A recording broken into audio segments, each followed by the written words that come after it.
Hello बच्चों, आप सभी कैसे हैं? और आप सभी का दिशा फिजिक्स के YouTube चैनल पर बहुत बहुत स्वागत है।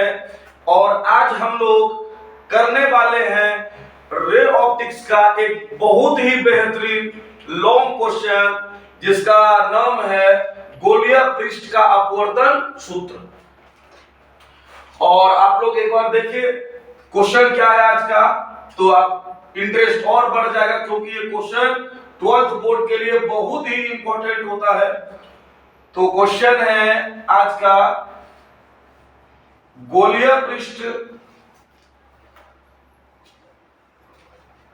का अपवर्तन सूत्र यानी μ2/v minus μ1/u equal to μ2 minus μ1/r। ये फॉर्मूला जो है आज के क्लास में हम लोग प्रूव करने वाले हैं। आप देख करके आपको जरूर अनुमान लगा होगा कि ये क्वेश्चन बोर्ड के लिए कि बहुत ही इंपॉर्टेंट है ना। तो आज जो है इसको हम पूरा अच्छे से कवर करने वाले हैं, और इसका लास्ट में कुछ न्यूमेरिकल्स भी करेंगे। तो आप लगातार शुरू से एकदम अंत तक वीडियो को देखिएगा, ताकि आपको पूरा कॉन्सेप्चुअली समझ में आ जाए क्वेश्चन। चलिए पहले इसको प्रूव करने के लिए कुछ बातें समझाते हैं। जैसे यदि बोलिए कि ये कोई समतल सतह है, ठीक है, प्लेन सतह। ये कौन सा सतह है भाई? तो ये है अपना समतल सतह। अब बोले यदि समतल सतह पर बोले कि लंब खींचना है, तो आप आराम से ऐसे खींच दीजिएगा। ये वो सर, यदि सतह ऐसे है तो लंब ऐसे है। सर यदि मान लेते हैं सतह ऐसे है तो लंब ऐसे। ये तो आता है समझ में। चलिए आप समतल सतह पर खींच लेते हैं, लेकिन आप याद करिए, ध्यान दीजिए, यदि आपको कोई ऐसे गोलीय सतह देते हैं और बोले, और ये है मान लीजिए इस गोला का केंद्र, और हम बोले कि इस बिंदु पर लंब खींचिए, इस बिंदु पर, तो कैसे करिएगा? सोचिए, जैसे बोले इस बिंदु पर लंब खींचो, इस बिंदु पर, इस बिंदु पर, इस बिंदु पर, इस बिंदु पर लंब खींचना है। तो इस बार जो अपना सतह है वो कैसा है? स्फेरिकल। अपना सतह इस बार है भैया स्फेरिकल, मतलब गोलीय सतह है इस बार। कैसा सतह है? तो गोलीय सतह, स्फेरिकल सरफेस है इस बार। अब बोलो भाई कि इस पर लंब आप कैसे खींचिएगा, है ना? इस बार यदि कोई, देखिए समतल सतह पर यदि लंब खींचना होता है तो आप बहुत इजीली खींच लेते हैं, लेकिन यदि कोई गोलीय सतह पर बोले लंब खींचना, क्या करिएगा? सर ये गोलीय सतह है और इस गोलीय सतह का ये केंद्र है, तो इसको यदि इस बिंदु पर लंब खींचना है तो इसको केंद्र से मिला दीजिए। इस पर लंब खींचना है तो इस सतह का जो केंद्र ये ऐसे मिला दीजिए, ऐसे मिला दीजिए, ऐसे मिला दीजिए, ऐसे मिला दीजिए। तो ये क्या हो गया? लंब हो गया। गोलीय सतह पर ये लंब ऐसे खींचते हैं, ठीक है। अच्छा, यदि कोई बच्चा ऐसे कर दिया, कोई बेवकूफ एगो बच्चा बैठा गया और वो जो है ना उसको बोले भाई इस गोलीय सतह पर लंब खींचो, वो क्या किया? अपना होशियारी दिखाया, ये सेंटर है, बोले यहां पर लंब खींचने, तो वो ऐसे खींच दिया। तो ये लंब नहीं, ये गलत हो जाएगा। लंब जो है तभी होगा जब इस पॉइंट को आप कहां से मिलाइएगा? सेंटर से सेंटर से नहीं मिलाइएगा तो लंब कभी भी नहीं होगा। तो इस कॉन्सेप्ट का आपको यहां पर जरूरत पड़ने वाला है, आप इसको अच्छे से ध्यान रखिएगा। चलो, तो अब बिना रुके हम लोग फॉर्मूला को प्रूफ करने के लिए आगे का स्टेप को समझते हैं। भाई कोई भी गोलीय सतह होना चाहिए, तो हम आपको उत्तल सतह में प्रूफ करके दिखाएंगे, अवतल सतह में भी बाद में कर देंगे। लेकिन यदि आप एक तरीका से समझ जाते हैं तो सेम वही चीजें दूसरा में भी होता है। तो हम एक ले लिए गोलीय सतह। देखो पहले फिगर को अच्छे से समझिएगा, ये गोलीय सतह ले लीजिए,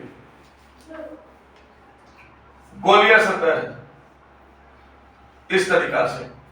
इसके इस तरफ के माध्यम का अपवर्तनांक μ1 मान लिए, और इस तरफ के माध्यम का अपवर्तनांक μ2 मान लिया। ठीक है, आपको पता है कि सतह के दोनों ओर अलग अलग माध्यम होता है, तो इधर का माध्यम अलग है, इधर का माध्यम अलग है, इसका अपवर्तनांक μ1 मान लिए, इधर का अपवर्तनांक μ2 मान लिए, और यह आपका गोलीय सतह है। और यहां पर जो है यह है प्रिंसिपल एक्सिस, देख लो। तो सतह में क्या होता है, ध्रुव, यदि कोई सतह का बात करिएगा उसमें क्या होता है, पोल P, तो यहां पर हम लोग मान लिए क्या P। यहां पर मानते हैं कि गोला जो है इसका केंद्र यहां पर है, भाई ये गोलीय सतह है, कोई गोला का ही भाग होगा, और यदि कोई गोला का भाग है तो उसका केंद्र भी होगा, तो मान लेते हैं इसका केंद्र ये वाली है। कोई दिक्कत है? बिल्कुल नहीं। चलो भाई, अब क्या करना है, तो यहां पर जो है एक बिंदुवत ऑब्जेक्ट रख दीजिए, एक पॉइंट ऑब्जेक्ट रख दिए प्रिंसिपल एक्सिस पर, एक पॉइंट ऑब्जेक्ट, बहुत छोटा सा एक वस्तु रख दिए, प्यारा सा, है ना। अब देखिए दो ठो किरण लीजिएगा, क्योंकि इसका यदि प्रतिबिंब बनाना है तो आपको पता है यदि कोई वस्तु का प्रतिबिंब बनाना है तो इससे कम से कम दो ठो किरण निकालना होता है, तभी प्रतिबिंब बनेगा। यदि एक ठो किरण निकालेगा तो प्रतिबिंब नहीं बनेगा, कम से कम दो चाहिए, दो से ज्यादा लेंगे तो प्रतिबिंब तो वही बनेगा, लेकिन प्रतिबिंब का चमक खाली बढ़ जाता है। लेकिन कम से कम आपको कितना किरण चाहिए, दो, क्योंकि सरकार का नारा है हम दो हमारे दो। कौन सा नारा है, हम दो हमारे दो। चलो भाई देखो, तो यहां से हम दो को किरण निकाले, एक ऐसे लिए अक्ष से दिए, तो अक्ष से आया तो सीधे पार कर दे, क्योंकि लंबवत पड़ रहा है। और यदि कोई अपवर्तक सतह पर ना, कोई अपवर्तक सतह है और किरण उस पर लंबवत पड़ेगा तो सीधे पार कर जाएगा। तो ये लंबवत किरण पड़ा, चूंकि देखिए ये कहां से गया, केंद्र से, केंद्र से जा रहा है, मतलब लंबवत पड़ रहा है, तो सीधे पार कर गया। एक किरण और सर कम से कम निकालना होगा, एक तो किरण ऐसे लिए और ये यहां पे आके टकराया, यहां पर देखिए ये ना लंबवत पड़ा था, लेकिन ये तो लंबवत नहीं पड़ा है, तो ये तो सीधा नहीं निकलेगा। ये जहां पे टकराता है किरण, जिस बिंदु पे किरण टकराता है उसको हम लोग क्या कहते हैं, आपतन बिंदु, आपतन बिंदु, आपतन बिंदु, आपतन बिंदु, आपतन बिंदु। जिस बिंदु पे किरण टकराता है उससे हम लोग कहते हैं आपतन बिंदु।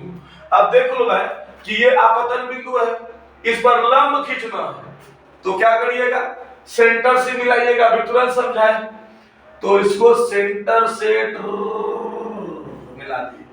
देख लो भाई ये लंब, ये आपतित किरण है और ये विलंब है, इसके बीच जो एंगल बनेगा इसको हम लोग बोलेंगे एंगल ऑफ इंसिडेंट, आपतन कोण।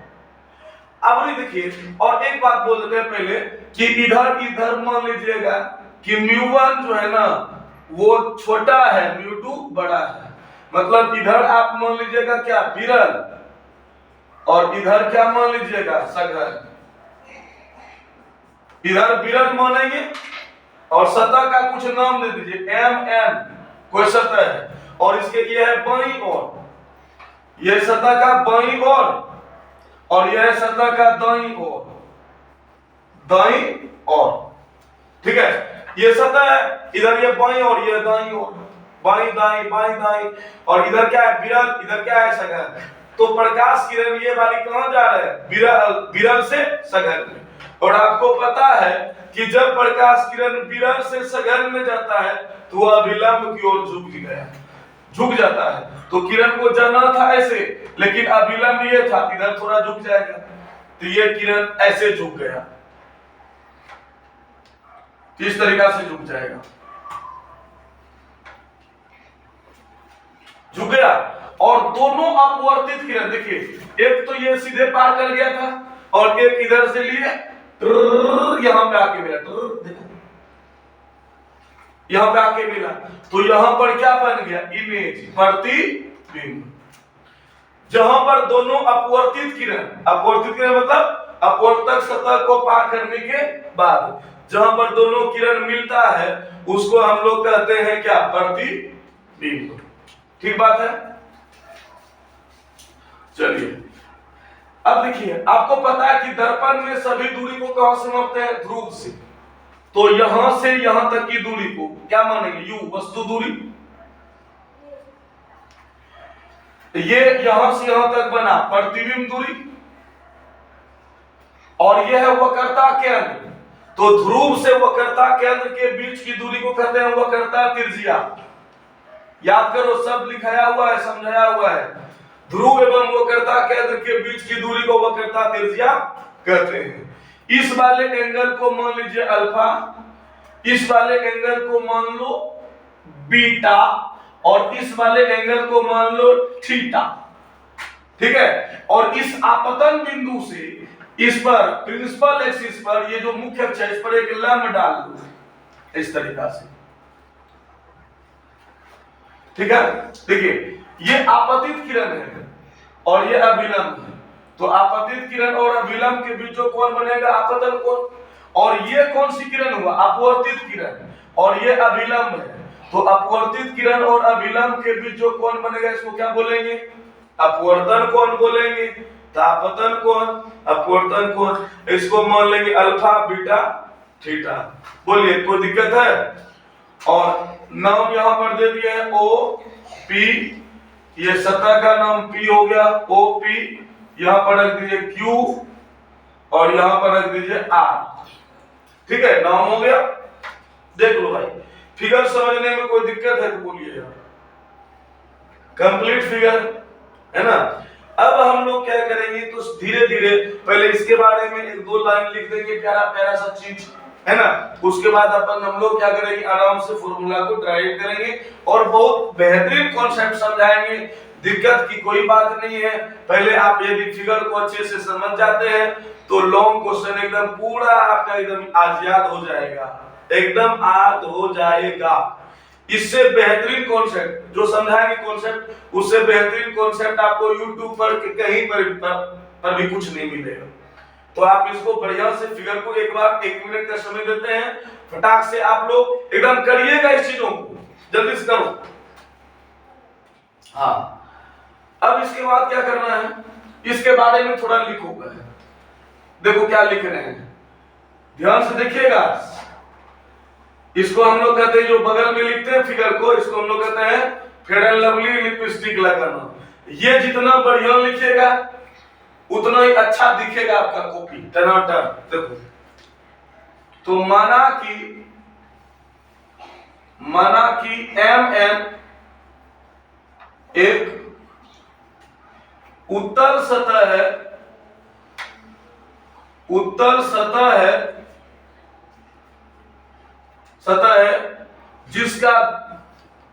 जिसका ध्रुव P एवं वक्रता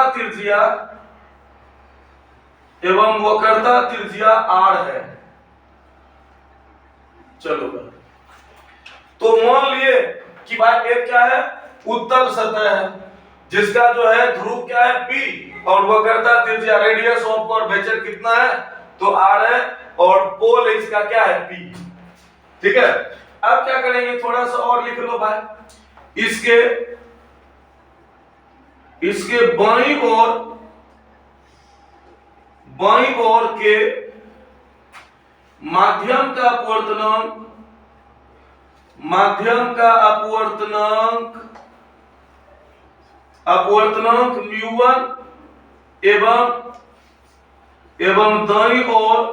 दाईं ओर के माध्यम का अपवर्तनांक μ2 है। इसके बाईं ओर के माध्यम का अपवर्तनांक μ1 और दाईं ओर के माध्यम का अपवर्तनांक μ2 है। चलो, दो लाइन और क्या बोलेंगे कि मुख्य अक्ष पर O कोई बिंदुवत वस्तु है ना।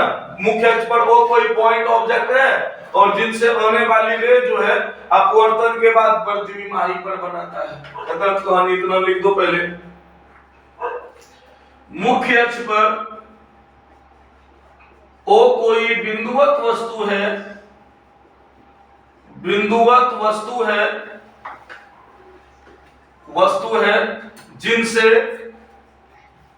जिनसे आने वाली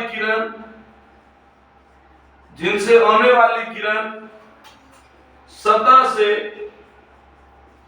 अपवर्तन के कारण अंतिम प्रतिबिंब I पर बनता है। सतह से अपवर्तन के कारण अंतिम प्रतिबिंब कहां पे बनता है? तो I पर बनता है। बोले कोई दिक्कत है? इतना आपको फिगर समझ पहले अच्छे से बना के इतना लिखना है। माना कि Ml एक उत्तर सतह है जिसका ध्रुवीय वो करता है R, बाएं ओर के माध्यम का अपवर्तनांक μ1, दाएं ओर के माध्यम का अपवर्तनांक μ2 है। मुख्य अक्ष पर O कोई बिंदुवत वस्तु है जिनसे आने वाली किरण सतह से अपवर्तन कारण प्रतिबिंब बनता है, I पर बनता है। इतना तो क्योंकि देखो बिहार बोर्ड में ये चीजें लिखना बहुत जरूरी है। आप जो केवल फिगर बना के डेरिवेशन कर देंगे, प्रूव कर देंगे, नंबर काट देगा आपका, तो ये चीजें आपको लिखना पड़ेगा। और एकदम सटीक लिखा है, इससे सटीक हो नहीं सकता है। बहुत ही सटीक लैंग्वेज लिखाते हैं, इसमें कोई कट कुट करने का जरूरत नहीं, इतना आपको लिखना है एग्जाम में। चलो भाई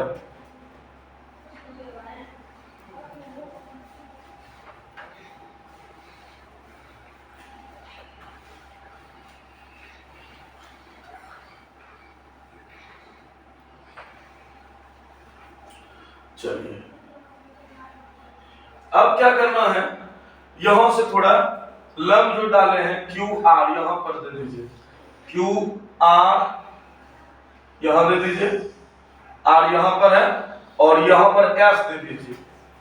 ठीक है, तो क्या किए हैं, थोड़ा सा और एक लाइन लिखेंगे कि बिंदु Q से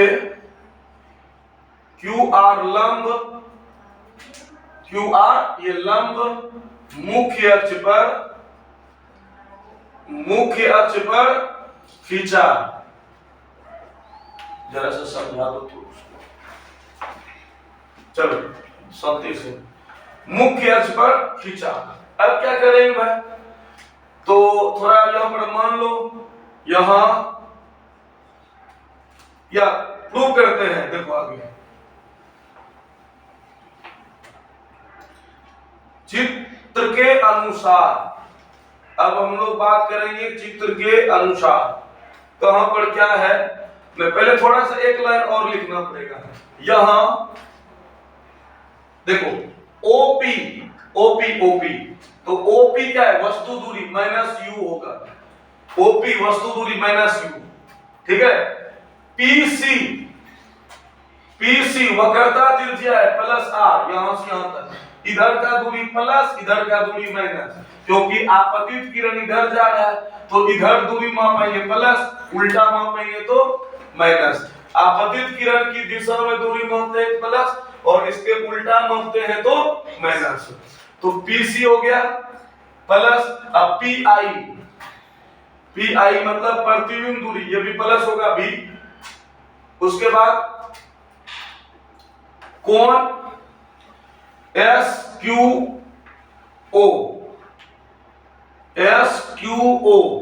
बराबर I।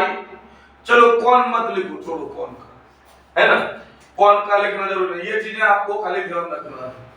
अब एक त्रिभुज का बात करेंगे, आप लोग खाली देखते चलेंगे, तो छोटा छोटा चीज है, अब फटाक से प्रूव हो जाएगा। देखो ये त्रिभुज देखना भाई साहब, ये देख लो, नहीं ये नहीं होगा, ये वाले त्रिभुज में लेना पड़ेगा, ये हाँ ये होगा, ये नहीं, ये त्रिभुज, क्योंकि ये सीधा पार किया है। देखिए इस त्रिभुज में, त्रिभुज QOC में, त्रिभुज QOC में, इस त्रिभुज में देखिए ये वाली कोण क्या है, बहिष्ठ कोण है। और आपको पता है कि बहिष्ठ कोण का मान अंदर में जो दूर में कौन है, देखिए तो अंदर में इस त्रिभुज में इससे दूर कौन ये है, ये और ये, तो हम लिख सकते हैं आई बराबर अल्फा प्लस बीटा, आई बराबर अल्फा प्लस बीटा। चलो भाई इसको मान लेते हैं समीकरण फर्स्ट। अब एक त्रिभुज और बात करेंगे, देखो इस त्रिभुज में, ये वाली में, इस त्रिभुज में, त्रिभुज QIC में, तो त्रिभुज QIC में या CIQ जो लिखना है उस त्रिभुज में, देखिए इस वाले त्रिभुज में ये वाला जो कोण है ना, ये बहिष्ठ कोण का काम कर रहा है, देखिए बाहर में कोण है, तो क्या हो जाएगा बीटा बराबर, इसके अंदर में क्या है दूर में, तो इससे दूर है r प्लस ये थीटा, हो जाएगा बीटा बराबर r प्लस थीटा, इससे r निकालिएगा तो हो जाएगा बीटा माइनस थीटा, और इसको हम लोग मान लेंगे समीकरण 2, क्या मानेंगे, समीकरण 2 मान लेंगे। तो एक मिनट थोड़ा देखना होगा क्या दिक्कत आ रही है।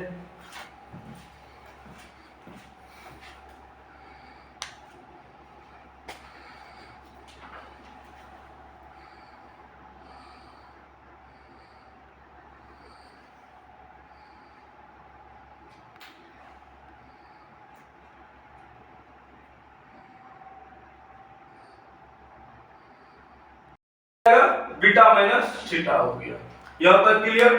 तो समीकरण 1 और 2 हम लोग निकाल लिए, समीकरण 1 को कहीं बाहर में लिख दो, तो आई बराबर अल्फा प्लस बीटा समीकरण 1 है, और समीकरण 2 है आर बराबर बीटा माइनस थीटा समीकरण 2, ठीक बात है, समीकरण 2।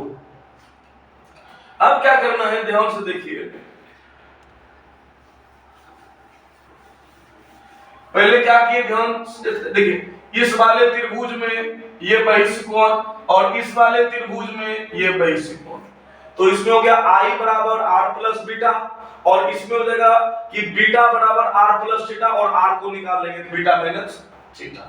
अब एक बात आपको थोड़ा ध्यान से समझना पड़ेगा, ठीक है, देखो एकदम जो मेन टर्निंग पॉइंट है इस क्वेश्चन का, उसको एकदम ध्यान से समझना पड़ेगा आपको। देखिए जैसे मान लो कि ये आप गोलीय सतह लिए, ठीक है, और ये आपका जो है प्रिंसिपल एक्सिस हुआ, और यहां पर है आपका पोल, यहां पर है आपका पोल, देखो तो यहां पर है आपका पोल P, ठीक है। अब यहां पर P है तो देखिए कि, और यहां पर आपका क्या है C, ठीक, यहां पर आप एक ऑब्जेक्ट को रखे, दो किरण को निकाले, ये सीधा पार कर गया, किरण को दूसरा को इस तरीका से लिए, दूसरा किरण यहां आपतन बिंदु पर लंब डाले, सी से मिलाए, और फिर ये झुका और यहां पर बनाया प्रतिबिंब, चलिए यहां पर बना प्रतिबिंब बन गया, ठीक है। तो इसको हम लोग मान लिए अल्फा, इसको मान लिए बीटा, इसको मान लिए थीटा। अब एक बात को और समझना पड़ेगा आपको कि यदि इस किरण को और थोड़ा नीचे ले लेंगे, यदि यहां पर हम ले लेंगे, यदि जैसे ये किरण को हम यहां पर लिए थे इतना हाइट पे, उसको और थोड़ा नीचे खिसका दिए, इस बिंदु को थोड़ा नीचे करेंगे तो किरण अभी आके यहां पे टकराएगा, ठीक है।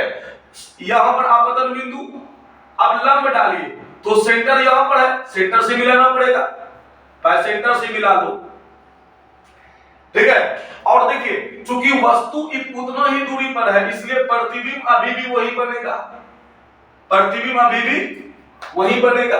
एक बात गौर से देखिए, आप मजा आ जाएगा यदि आप इसको अच्छे से समझ लिए। देखो यदि जैसे इस बिंदु को हम नीचे, पहले आपतन बिंदु यहां था, किरण ऐसे कर जाता था, अब हम यहां पे टकराए, तो पहली बात तो ये जो एंगल पहले इतना था वो इतना हो गया, छोटा हो गया, यानी अल्फा का मान बहुत, अल्फा का मान छोटा हो गया। अच्छा देखिए पहले बीटा इतना था, ये जब लंब आप ये डाले थे, ये अभी लंब ये डाले इस बिंदु पर, तो पहले बीटा इतना था, अब बीटा इतना हो गया। यहां पर देखो, जब प्रतिबिंब यहां से किरण आया था, जब ये यहां से आया था किरण, तो इतना था ये कोण, अब क्या हो गया, छोटा, है ना।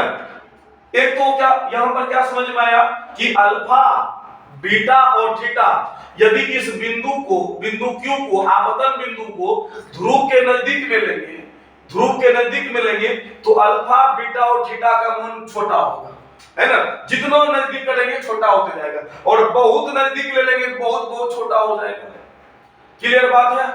दूसरी बात सर, देखिए यहां पर ध्यान से देखिएगा, यहां पर ये जब किरण ये लिए थे, तो आपतित किरण ये था, अभिलंब ये था, ये लंब डाले थे, तो ये हुआ था आपतन कोण, और ये हुआ था अपवर्तन कोण। अपवर्तित किरण ये है और लंब ये डाले थे, ये हुआ था आप। लेकिन इस बार देखिए, किरण को जब यहां पर लिए तो लंब ऐसे गया, यहां पे सेंटर पे मिलाना है भाई, तो इस बार एंगल आपतन कोण इतना हुआ और अपवर्तन कोण इतना हुआ। यदि आप गौर से इसको देख पा रहे हैं, तो ये देखिए, ये एंगल पहले आपतन कोण इतना था, अब छोटा हो गया, अपवर्तन कोण पहले इतना था, अब छोटा हो गया। दो फायदा हुआ। तीसरा फायदा सर, देखिए, यदि आपतित किरण यहां पर लिए थे तो लंब ऐसे डाले थे, यदि किरण को यहां पर लेंगे तो लंब ऐसे डालेंगे, किरण को और नजदीक लेंगे तो यहां पर डालेंगे। एक बात गौर करिए, ये आर जो है ना, यहां पर था लंब, ये यहां पर है लंब, ये लंब धीरे धीरे जो है ना, देखिए ये जो बिंदु है आर, ये धीरे धीरे पी में सट जाएगा, धीरे धीरे पी में सट जाएगा। तो ये आपका मेन टर्निंग पॉइंट है। यदि आप इसको रब करके एक बार बढ़िया से दिमाग में सेट कर लिए, तो समझिए ये आपके लिए एकदम मक्खन से भी मक्खन क्वेश्चन हो जाएगा, और एग्जाम में क्या तोड़ फोड़ के आ पाएंगे। चलिए,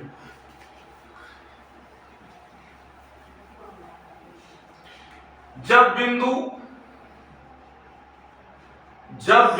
Q, ये वाली पॉइंट है ना, P के बहुत नजदीक ले लो, जब बिंदु Q P के बहुत नजदीक हो, बहुत नजदीक हो, जो ये जो बिंदु Q है ना, ये P के बहुत नजदीक ले लेना, एकदम से नजदीक, ये देखो नजदीक एकदम से ले लेंगे, तब क्या फायदा होगा सर, अपने को तीन फायदा मिलेगा। पहला फायदा ये सर कि ये R धीरे धीरे P में सट जाएगा, यानी R बदल जाएगा P में। दूसरा फायदा ये होगा कि अल्फा, बीटा एवं थीटा का मान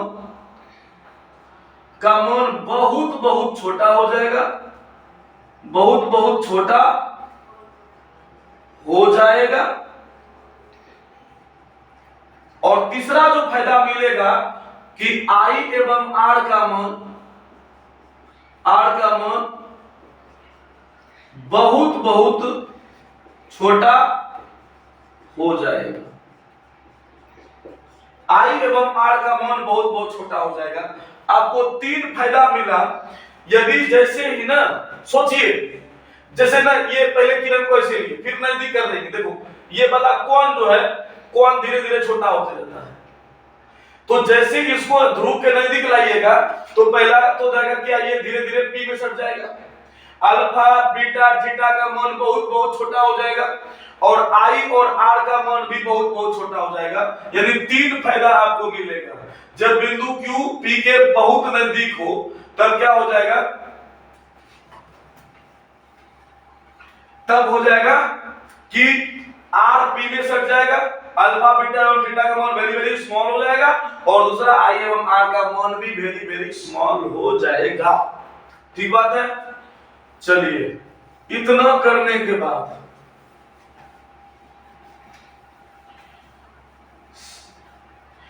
एक बात बताइए, फिजिक्स में आपको दिखेगा कई बार यूज होता है, जैसे ना यहां पर साइन थीटा है, और बोले कि थीटा जो है ना वेरी वेरी स्मॉल है। साइन थीटा में यदि थीटा का मान बहुत बहुत छोटा होता है, तो साइन थीटा के जगह पर हम लगभग क्या लिख सकते हैं, थीटा।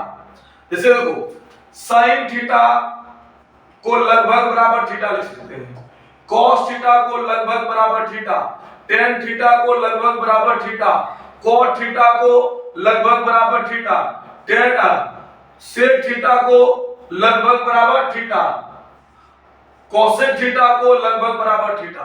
लेकिन कब? जब थीटा का मान बहुत बहुत छोटा हो तब, थीटा का मान बहुत बहुत छोटा हो। तो जैसे देखिए अब छोटा रहेगा तो जैसे मान लो कि tan थीटा को हम थीटा लिख सकते हैं, तो थीटा को भी tan थीटा लिख सकते हैं। लेकिन कब? जब थीटा का मान बहुत बहुत छोटा हो तब। ऐसा नहीं कि बड़ा भी रहेगा तो आप sin थीटा को थीटा लिख दो, यहाँ पर sin 30 डिग्री है तो यहाँ पर खाली इसका sin 30 का मान 30 लिख लो, ऐसा नहीं। ये तब वैलिड होता है, ये तब हम कॉन्सेप्ट लगाते हैं जब थीटा का मान वेरी वेरी स्मॉल हो, जब थीटा का मान बहुत बहुत छोटा हो तभी। चलिए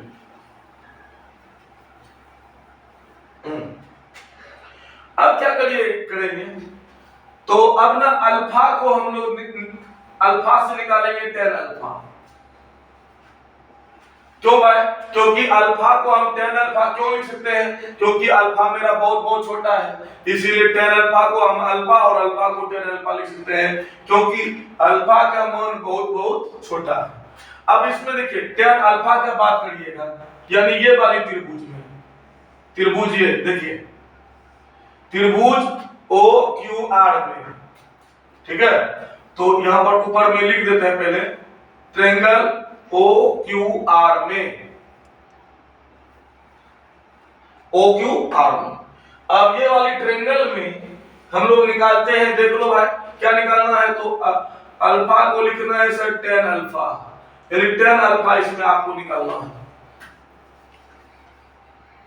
tan अल्फा इसमें निकालना है।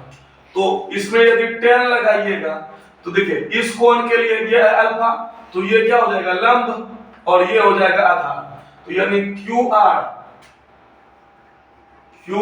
और इसका आधार हो गया OR। तो QR को QR रहने दिए, और आपको पता है कि R को हम क्या लिख सकते हैं P, R को P, क्योंकि R धीरे धीरे P में सट जाएगा, तो R को जो OR था हम इसको लिख दिए OP, ठीक है। फिर QR को QR रहने दीजिए, और OP का मान जो होता है वो होता है -U, तो यहां पर इसका मान जो है -QR तो रहा ऊपर में, और OP का मान -U है, तो U आगे में माइनस आगे में लग गया, तो QR/U हो गया। अब बीटा से निकालिए tan बीटा, तो बीटा से निकालिए tan बीटा। चलो भाई लगाइए tan बीटा वाला इस वाले त्रिभुज में, देख लो ये लंब और ये आधार, तो लंब हो गया क्या QR और आधार हो गया सर RC, ये देखिए आधार ये हुआ RC, तो QR रह गया, लेकिन R को हम क्या लिखेंगे P, तो क्या PC, तो QR रह गया, और PC मतलब त्रिज्या बड़ी R, और ये नाम है, ये त्रिज्या है, ठीक है। तो और ये भी प्लस होगा, यानी क्या हो गया R त्रिज्या PC। उसके बाद थीटा से निकाल लो tan थीटा, थीटा से निकाल लो tan थीटा। अब tan थीटा के लिए ये वाला त्रिभुज देखो भाई, तो लंब क्या हो जाएगा वही QR, और आधार हो जाएगा इसका RI, आधार हो जाएगा RI, देखो ये RI इस त्रिभुज में, ये थीटा के लिए ये हो गया लंब और ये हो गया आधार। QR को तो QR हो गया, लेकिन R का नाम बदल के हम क्या लिख देंगे, क्योंकि R धीरे धीरे P में सट जाएगा, तो R को धीरे धीरे क्या, R को लिख लेंगे P, यानी PI हो जाएगा, ठीक है। अब देखिए तो QR तो QR हो गया, और PI को लिखे थे, PI मतलब क्या, PI मतलब क्या होता है भी, प्रतिबिंब दूरी, तो वो भी प्लस में होगा, तो इसको लिख लिया भी। इतना कॉन्सेप्ट आपको लगाना पड़ेगा, ठीक है। अल्फा से tan अल्फा, बीटा से tan बीटा, और थीटा से tan थीटा निकाले, बस कुछ नहीं। अब क्या करिएगा,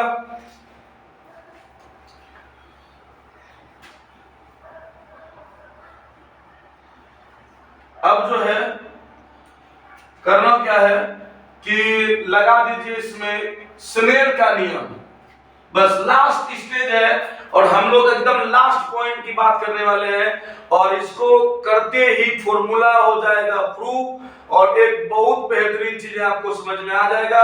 एक बहुत ही इंपॉर्टेंट क्वेश्चन आपको हमेशा के लिए याद हो जाएगा। अब इसके बाद स्नेल का नियम लगा लो भाई साहब। तो स्नेल का नियम होता है, स्नेल का नियम, स्नेल का नियम होता है कि म्यू बराबर साइन आई बटा साइन आर, साइन आई बटा साइन आर। एक बात और ध्यान रखना होगा, देखिए यहां जो किरण जा रहा है ना, ये म्यू1 से कहां जा रहा है, म्यू2 में। याद करिए हम आपको स्नेल का नियम जब पढ़ाए थे तो वहां पर क्या बोले थे, किरण कौन माध्यम में जा रही है आपको ध्यान रखना होगा। यहां पर किरण देखिए म्यू1 से कहां जा रहा है, म्यू2 में। 1 से 2 में जा रहा है तो 2 लगेगा म्यू के पीछे और 1 लगेगा म्यू के आगे।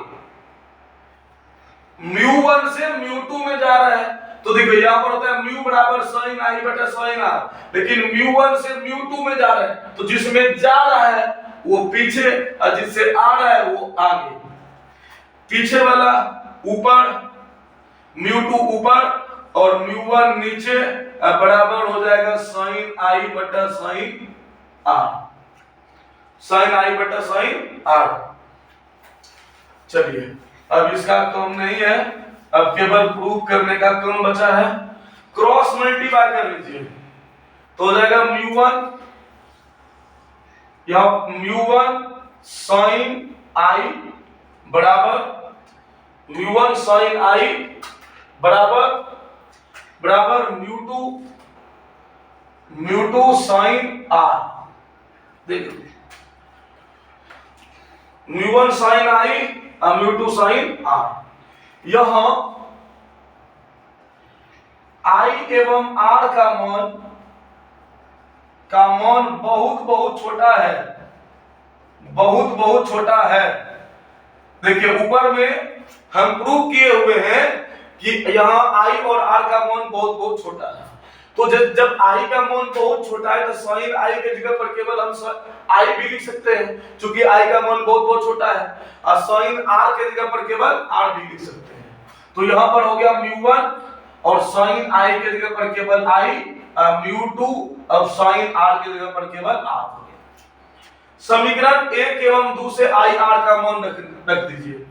समीकरण 1 एवं 2 से ऐसे लिख देते हैं इस तरीके से। समीकरण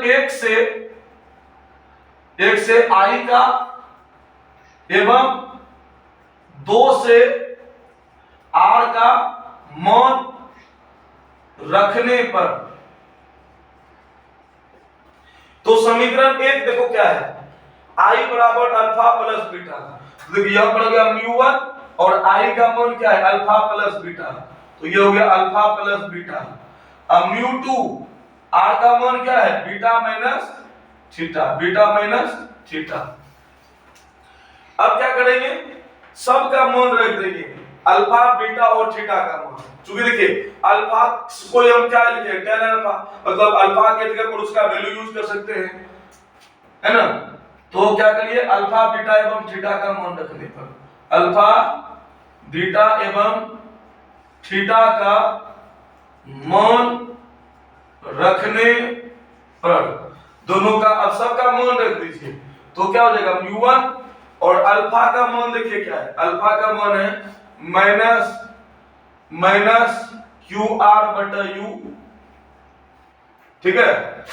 फिर प्लस बीटा का मान देख लो, बीटा मतलब tan बीटा, देख लो क्यू आर बाय आर। इन की यहाँ पे आर काट नहीं दीजिएगा, अरे ये त्रिज्या है और ये क्यू आर नाम है ये जस्ट, ठीक है, और ये त्रिज्या है तो काट कैसे देंगे आर, नहीं ध्यान रखिएगा थोड़ा सा।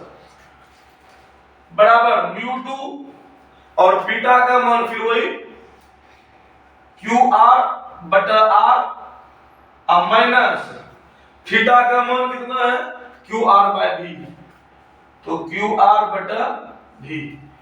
अब देखिए तो सब में क्यू आर कॉमन यहां पर ले लीजिए, म्यू1 और यहां पर हो गया क्यू आर हो गया कॉमन, क्या बचा -1 by U plus 1 by R बराबर म्यू2, और यहां पर बचा 1 by R minus 1 by B.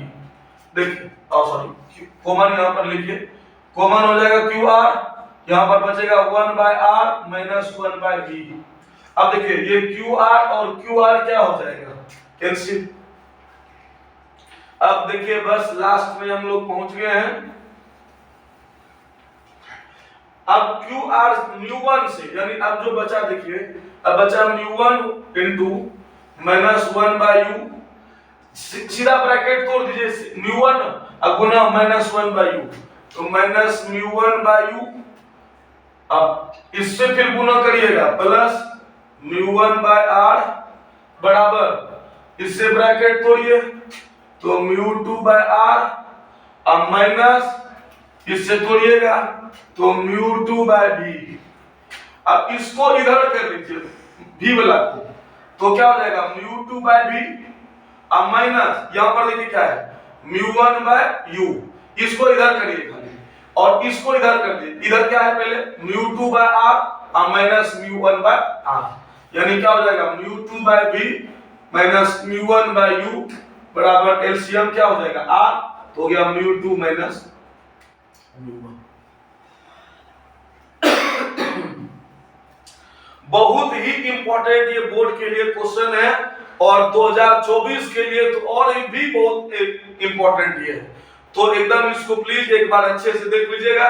और वैसे बच्चे जो चैनल को सब्सक्राइब नहीं किए हैं तो प्लीज आप लोग सब्सक्राइब कर लीजिए, और आपको ऐसे ही हमेशा सारा क्वेश्चन लॉन्ग शॉर्ट सब बहुत बेहतरीन कॉन्सेप्ट के साथ मिलेगा।